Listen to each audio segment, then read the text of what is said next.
सब्जी कहाँ की है? पंजाब। काटने का सही तरीका क्या है? डंठल इसमें बहुत ज्यादा होने चाहिए, पत्ते सिर्फ नरम नरम होने चाहिए। पुराने जमाने में लोग कुकर में नहीं बनाते थे। क्या हम इसमें हींग डाल सकते हैं? नहीं, इस साग को कितने दिन तक हम स्टोर करके रख सकते हैं? तो 8 से 10 दिन तक लोग चलाते हैं इसे खाने के लिए। कई लोगों की रोटी टूट जाती है। जब आप उसका रेशो परफेक्ट डालोगे तब भी मजा आता कि रोटी टूटे। जैसे मैंने कई लोगों को देखा इसमें आटा डाल देते हैं। तो उसमें ना हमें बाइंड करने के लिए कुछ ना कुछ चाहिए होता है। बाइंड करता है हमारा ये आटा। क्या इस सब्जी को हार्ट वाले पेशेंट्स खा सकते हैं? खा सकते हैं। पोषक तत्वों से भरपूर है, इम्यूनिटी बढ़ाती है, लेकिन बहुत ज्यादा तेल, घी, मक्खन से नहीं। तो आज मैं कोई ऐसा तरीका बताऊंगी कि मिनटों में ये साग बन जाए। ढाबे से ज्यादा अच्छा, शादियों से ज्यादा अच्छा इस साग को घर पर बना सकते। चलिए चलते हैं इस रेसिपी को बनाने। सबसे पहले हमने सरसों लाना है। आपको क्या करना है, छीलना है। ये सब काम आप एक दिन पहले ही सरसों को अच्छे से पहले वॉश कर लीजिए। वॉश करने के बाद उसे थोड़ा सुखा लीजिए। सुखाने के बाद डंठल को इस तरीके से छील लीजिए जैसे मैं छिलवा रही हूँ, और उसके बाद आप इन डंठल समेत सारे पत्तों को बारीक बारीक कट करवा लीजिए। अगर बारीक नहीं करवा पाए तो कोई बात नहीं, मेरी यहाँ दीदी हैं जिन्होंने मुझे हंसिए से बिल्कुल बारीक काट के दिया था, पर नहीं भी कटेगा तो भी उसका तरीका है हमारे पास, तो आप बिल्कुल निश्चिंत हो जाइए। आप मोटा मोटा भी डाल देंगे तब भी चल जाएगा। बस डंठल जो छोटे छोटे मोटे हैं ना, उन्हें हमें छीलना ज़रूरी है। उसके बाद ही हम इस साग को काटेंगे। बड़ा बंच था, आधा किलो से ज़्यादा था सरसों। उसके बाद मैंने इसमें करीब करीब 150 ग्राम लिया है ये बथुआ डालूंगी। बथुए को भी धो लिया था और उसको भी मैंने सुखा दिया था, फिर पत्ते पत्ते हटा दिए, निकाल दिए हैं, और उसे मैं भी बारीक कटवा रही हूँ। तो ये तो हो गया बथुआ। अब इसमें 2 चीज़ें और भी हरी सब्जियां जाएंगी, जैसे कि पाव भर के हिसाब से मैं टोटल मिला के पालक और मेथी भी डालूंगी। तो कुल मिला के पूरा साग 1 किलो के आसपास है। इस सारे को साग को धुला हुआ है हमने एक बड़े पतीले में डाल दिया है। अब मैं बताती हूँ अपनी फ्रेंड के सीक्रेट, जो मैं 1 बाय 1 आपके सामने शेयर करती रहूँगी। सबसे पहले तो इस सरसों के साग को मुझे, जो मैं डंठल ज़्यादा बड़े बड़े लेती थी वो उसने बिल्कुल मना किया, तो मैंने साग पहले तो लेने का तरीका ही चेंज किया। दूसरी चीज़, जो यहाँ पर कुकर में हम साग बना रहे हैं तो कम पानी में हमें पकाना है। और हाँ, क्योंकि सरसों थोड़ा पंजिंग, थोड़ा तीखा इसका फ्लेवर होता है, इसको कम करने के लिए उसने मुझे बताया शलगम जो होती है सीजन की, मीठी होती है, तो आप 1 बड़ी शलगम भी इसमें डाल दो तो उसका जो तीखापन है वो शलगम कम कर देगा। तो वो दोनों ही बैलेंस कर जाएंगे, इसलिए मैंने यहाँ पर एक शलगम भी डाला है।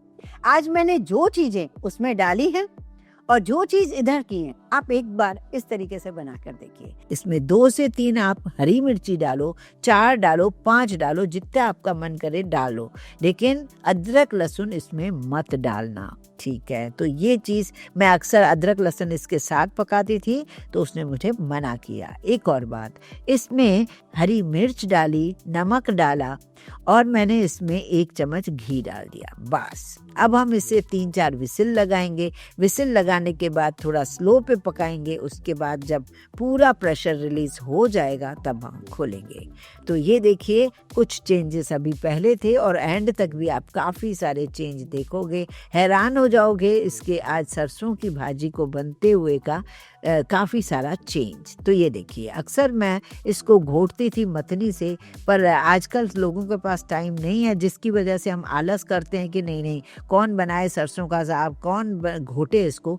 तो अब आप हैंडी से भी कर सकते हो, मिक्सी से भी कर सकते हो। मिक्सी से करना तो थोड़ा ठंडा करके पीस लेना, हैंडी से करना तो भले गरम गरम में ही इसे पीस सकते हो। तो पीसना भी बिल्कुल पेस्ट की तरह नहीं पीसना है, ऐसा पीसिए जैसा मैंने आपको दिखाया। और पानी कम डालने से बहुत जल्दी ये बन जाता है, बिना मेहनत के बन जाता है। अब यहाँ पर जो खास चेंज मेरी फ्रेंड ने मुझे बताया वो ये है कि साग में अक्सर हम मक्के का आटा जो डालते हैं ना, वो नहीं डालना है। जी हाँ, साग के अंदर मक्के का आटा नहीं डालना है। अब क्या कैसे करना है वो यहाँ देख लेते हैं। ये साग की तासीर गर्म होती है, इसलिए इसमें काफ़ी सारा सफ़ेद मक्खन डालकर खाया जाता है, लेकिन आज मक्खन डालना है बाद में डालिए। आज मैं सरसों के तेल में बना कर दिखाऊंगी। सरसों के तेल को मैंने पहले से ही ऑलरेडी पका के रखा था, पर फिर भी अभी और उसने बताया कि यहाँ पर नींबू जरूर डालिए जब सरसों का तेल तप जाए। उसके बाद डाल दीजिए जीरा। जीरा डालने के बाद आप इसमें डाल दीजिए सूखी साबुत लाल मिर्च, और उसके बाद डाल दीजिए खूब सारा लहसुन, करीब करीब 4 टेबल स्पून, और 2 टेबल स्पून अदरक। लहसुन का परफेक्ट स्वाद आए इसलिए मैंने लहसुन को अलग तड़के में रखा है। आप अगर लहसुन नहीं खाते हो इसे स्किप कर सकते हो, क्योंकि प्याज टमाटर तो वैसे भी हमने इसमें नहीं डाला। तो जो भी लहसुन हमें डालना है वो यहाँ डालिए, ना कि साग में। तो ये बहुत सारे चेंजेस हैं कुल मिला के, और मुझे ना इतना मज़ा आया इस बार साग बनाने में। तो देखिए अब यहाँ पर जो चेंजेस मुझे लगे, और सच में मुझे अच्छे लगे ये चेंजेस, जैसे कि अदरक लहसुन जब पक गया था तब इसमें आधी कटोरी मैंने डाला है क्या, मक्के का आटा, और मैंने इसे पकाया है, भूना है स्लो गैस पर। ये देखिए जो मक्के का आटा होता है जब भुन भुन के इसमें साग में मिल जाता है तो इसका स्वाद 100 नेक्स्ट लेवल पे पहुंच जाएगा, 100 गुना ज़्यादा इसका स्वाद आएगा। एक बार आप मेरे हिसाब से ना ज़रूर बनाकर देखिए, आप हैरान हो जाओगे, सोचोगे कि ये क्या, अभी तक तो हम इस तरीके से बनाते ही नहीं थे। जी हाँ, धीमी गैस पर आपको इस आटे को भूनना है। और हम लोग जैसे घी डालते हैं तो घी डालने की ज़रूरत ही नहीं है, सरसों के साग में पूरा बन जाता है। फिर आप ऊपर से डालना चाहो तो डालो, लेकिन अंदर डालने की कोई ज़रूरत नहीं है। तो भुन जाए तब आप डालिए इसमें नमक भी संभाल कर डालिए, और फिर थोड़ा हल्दी पाउडर, कश्मीरी लाल मिर्च पाउडर, और आप डाल दीजिए इसमें तीखी लाल मिर्च जो आपको पसंद है। जब ये भुन जाए तब डाल दीजिए साग। जी हाँ, कितना आसान था ना साग बनाना, और इसकी कंसिस्टेंसी देखिए। अभी इसको 5-7 मिनट स्लो गैस पर फिर से पकाना है, थोड़ा पानी डालकर। बहुत बढ़िया बनेगा, बहुत गजब बनेगा। अब बारी है इसमें गरम मसाला डालने की। 1 चम्मच डाल दीजिए भरकर गरम मसाला, जो कि इसका स्वाद बहुत ही बढ़िया कर देगा। अब मैंने स्लो गैस पर इसे ढककर पकाना है। तब तक चलते हैं हम मक्के की रोटी की तैयारी करने, और मक्के की रोटी की तैयारी के बाद हमें बनानी है एक हरे लहसुन की चटनी। इसे हम अलग से बना लेते हैं, अब इसका हम तड़का बना लेते हैं। तो देखिए कंसिस्टेंसी बिल्कुल परफेक्ट है। फिर भी वैसे तो साग बिल्कुल तैयार है, मेरे हिसाब से इसको कुछ भी नहीं डालना चाहिए। मैंने टेस्ट भी कर लिया, पर इन केस आपको लगता है कि नहीं ऊपर से तो चमक आई ही नहीं, कोई बात नहीं। तो यहाँ पर आप एक छोटा सा तड़का, वो भी सरसों के तेल का, वापस से इसे दे सकते हो इस तरीके से, जैसे कि किसी को सामने हम दिखाते हैं तो वो भी अच्छा लगना चाहिए। ये देखिए मैं तड़का इसके अंदर डाल देती हूँ। बिना किसी ताम झाम के ये सरसों का साग तैयार है। इसे 8 दिन तक आप फ्रिज में रखकर खा सकते हो। जब भी निकालो गरम करो, ऊपर से मक्खन डालना है तो मक्खन डालकर खा सकते हो। ये देखिए तैयार है सरसों का साग। अब है इस साग में मक्खन की जरूरत? मेरे हिसाब से तो नहीं है। अगर आप मक्खन घी से परहेज करते हो तो बस इसे ऐसे ही बना डालिए। अब इसे सर्व करते हैं। साथ में सलाद रखना बिल्कुल न भूलें, क्योंकि सलाद इसकी जान है। टमाटर, प्याज, नींबू, हरी मिर्च, काकड़ी जो भी है वो रखिए ज़रूर। और ये होटल ढाबों को फेल करने वाला सरसों का साग तैयार है। लास्ट ईयर भी मैंने ये वीडियो नहीं बनाया था। इस बार मेरा मन था कि नहीं मैं बनाऊंगी तो ऐसा बनाऊं जो कि बिल्कुल डिफरेंट हो। अब जब तक हम मक्के के आटे को परफेक्ट रेशो के साथ गूंथ लें, तब तक चैनल को सब्सक्राइब जरूर कर लीजिए, क्योंकि मैं देख रही हूँ आप लोगों ने सब्सक्राइब करना बिल्कुल छोड़ दिया है। चैनल पर आते हो, वीडियो देखते हो, पसंद भी बहुत करते हो, पर ना जाने क्यों सब्सक्राइब करने से डरते हो। तो प्लीज मेरे मोटिवेशन के लिए सब्सक्राइब करना बहुत जरूरी है अगर आप नए हो। बेल आइकन को दबाएंगे, जिससे होगा ये कि आपको नोटिफिकेशन आएगा कि मैंने आज आपके लिए वीडियो डाला है। चलिए अब मैं आपको मक्के की रोटी का एक सरल तरीका बताती हूँ, जिससे आप कभी नहीं घबराएंगे इसे बनाने के लिए। पतली सी पतली मक्के की रोटी आप बना पाएंगे। इसको करेक्ट बनाना है तो आपको रेशो का खास ध्यान रखना होगा। 1 कप या गिलास कुछ भी नाप लीजिए। जैसे 1 कप अगर पानी लेते हैं तो 1.5 कप आपको मक्के का आटा चाहिए। पानी आपको बिल्कुल बॉयल करना है, बॉयल जैसे चाय बॉयल होती है ना, वैसे चाय की तरह बॉयल करना है। फिर इसमें डालना है आपको अजवाइन और कसूरी मेथी। अब एक और सीक्रेट है कि इसमें डाल दीजिए 1 टेबलस्पून भर के घी।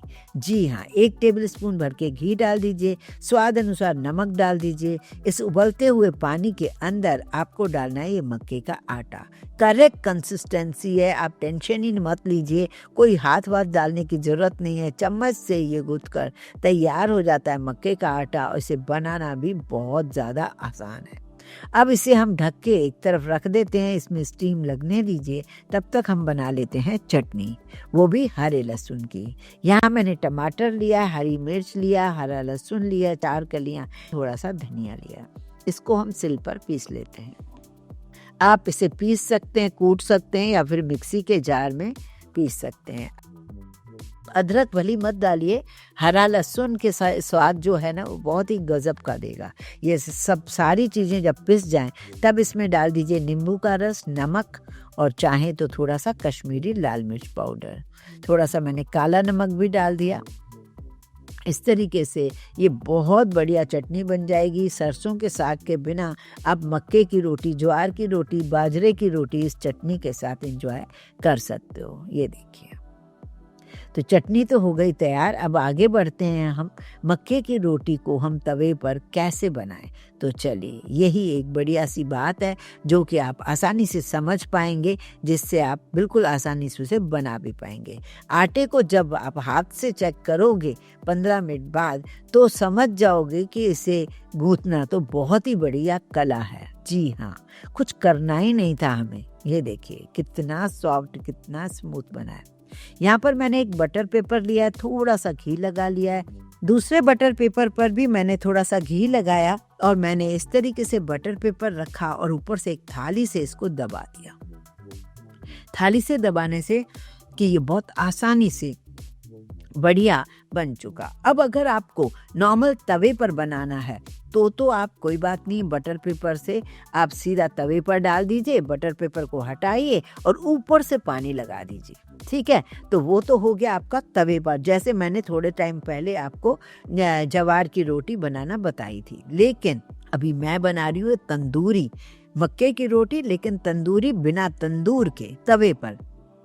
तो यहाँ मैंने क्या किया, बटर पेपर को हटाया, पानी लगाया, और पानी लगाने के बाद तवे को मैंने गरम किया। एक छोटी टॉवल की गद्दी बनाई, उस गद्दी के जरिए मैंने बटर पेपर के साथ उस तवे पर लगा दिया और हाथों से थोड़ा चिपका दिया, जिससे हुआ ये मक्के की रोटी जो है ना बढ़िया चिपक सी गई।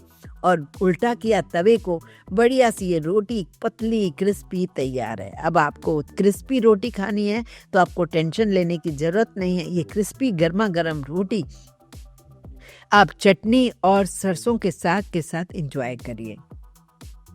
आज मेरा गला भी थोड़ा खराब हो रहा है। अब मैं आपको दूसरी, तीसरी, चौथी ऐसे रोटी बनाकर दिखा रही हूँ, बहुत ही बढ़िया, मोटी पतली, जैसी आप बनाना चाहें। बहुत बढ़िया रोटी बनेगी। बनाने का तरीका सेम है। पानी लगा हुआ हिस्सा आपको तवे पर चिपकाना है, बस कुछ सेकंड के लिए चिपका के रखना है। धीरे से बटर पेपर को हटाना है, जिससे आपकी रोटी चिपक जाए। फिर धनिया भी लगा सकते हो आप इसको, और इसे उल्टा करके आप सेक भी लीजिए। दूसरी रोटी भी तैयार है। अब मैं आपको सारी रोटियां बनाकर दिखा देती हूँ इसी तरीके से। पीछे से भी बढ़िया पक रही है, आगे से भी बढ़िया पक रही है। ये 5 से 6 रोटियां तैयार हो जाएंगी। घी लगाएं चाहे बटर लगाएं, चॉइस आपकी है। शुरू में रोटी थोड़ी पतली थी, उसके बाद थोड़ी और मोटी, मतलब आप अपने हिसाब से इसे मोटा पतला कर सकते हो। इस टॉवल का एक कमाल है, जिससे आपकी रोटी बहुत बढ़िया बनेगी। साथ में पानी लगाकर जब आप इसे चिपकाए रखते हो ना, तो बहुत ही बढ़िया तरीके से बटर पेपर से ये उतर भी जाएगी, चिपक भी जाएगी। तो ये तरीका आपको कैसा लगा मुझे बताइएगा ज़रूर, क्योंकि आपके बताने से ना मुझे मोटिवेशन मिलता है, मुझे पता चलता है कि मैं जो आपको ये बताती हूँ ये आपको अच्छा लग रहा है। तो अब इस तरीके से घी लगा दीजिए और तवे पे ये जो रोटी चिपकी हुई है उसे निकालना भी बहुत ही आसानी है।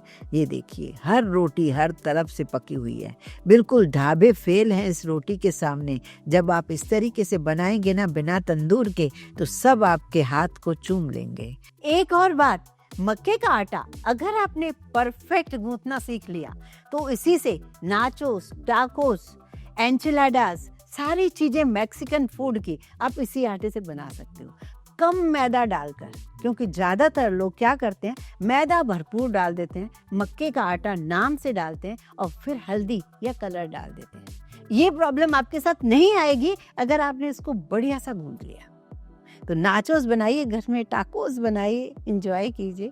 यहाँ पर सरसों का साग, थोड़ी चटनी लीजिए, सलाद लीजिए और इसका एंजॉय कीजिए। अभी तक आपको यही लगता था ना कि सरसों का साग बनाना कितना टफ है, बिल्कुल टफ नहीं है। अगर आपने भी किसी की हेल्प लेके बिनवा चुनवा के एक दिन पहले रख लिया, फिर आप सरसों का साग बनाएंगे खेल खेल में। अब सबसे बड़ी बात, सर्दियों में हमें आलस न करके 2-4 बार इसे जरूर बनाना चाहिए, क्योंकि कुदरत ने हमें हर मौसम की हर सब्जी दी है। उस सब्जियों को यदि हम बनाएं तो बहुत ही अच्छी बात है। ये तासीर में गर्म होता है, इम्यूनिटी को बढ़ाता है, सारे पोषक तत्वों से भरपूर होता है। तो इसलिए हम सरल तरीके से अगर घर में बनाएंगे तो आलस बिल्कुल नहीं करेंगे। और साथ में जो मक्के की रोटी बनती है वो अब आपकी टूटेगी नहीं, क्योंकि मैंने आपको ये परफेक्ट तरीका बताया है। और तो और मैंने आज तंदूरी टाइप बताई है जिसे खाने में और भी ज़्यादा मज़ा आए। जब कभी दाल बनाओ तब भी ये तंदूरी रोटी बना सकते हो, मिस्सी रोटी की तरह। और हाँ, सबसे बड़ी बात, मेरे इन वीडियो से अगर आपके किचन में थोड़ी सी भी हेल्प मिलती है तो प्लीज़ इसे लाइक करें, ज़्यादा से ज़्यादा शेयर करें फ्रेंड्स, फैमिली और रिलेटिव्स को।